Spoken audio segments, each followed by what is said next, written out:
Hurmatli Prezidentimiz Shavkat Miromonovichga,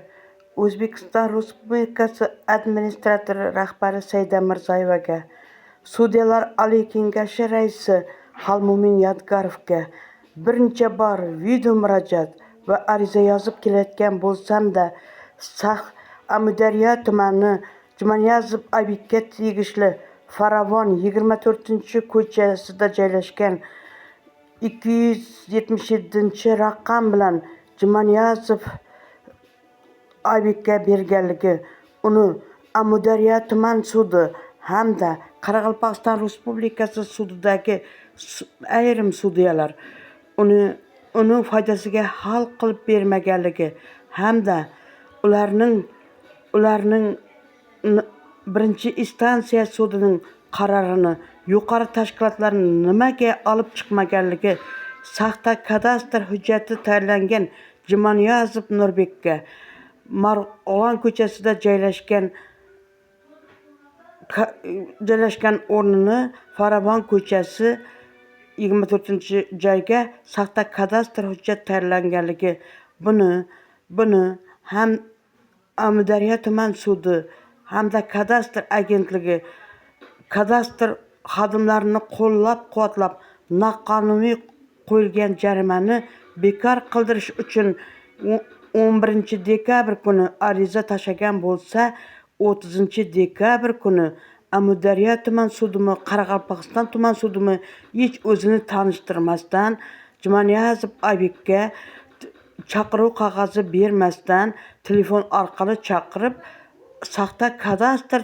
tayyorlangan joyning jarimasini, lekin asli Jumaniyazov Oybekka tegishli bo'lgan joy o'rniga o'zi kam ta'minlangan ro'yxatida turishiga qaramasdan Prezidentning qarori bilan shifrlangan joyni buzdirish uchun qo'llagan jarimasini bekor qilib bermayotganligi, buni Qoraqalpog'iston Respublikasi sudi sudyalari Zulfiya Bobojonova nega e'tiborga olmaganligi hamda buning uchun qonun ustuvorligini ta'minlamagan holda nima uchun kadastr agentligining aybini yashirish uchun Amudaryo tuman sudi jarimani bekor qilishga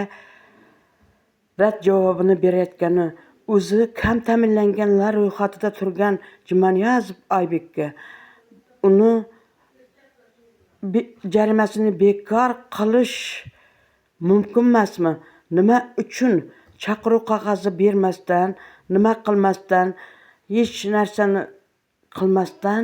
hech narsaga chaqiruv qog'ozi bermasdan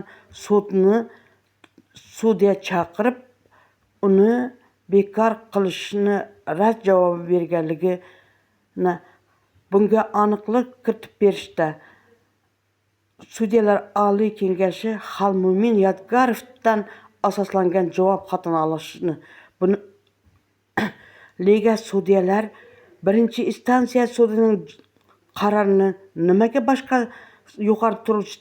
yuqori turuvchi sudyalar inobatga olmasligini qanday izohlash mumkin?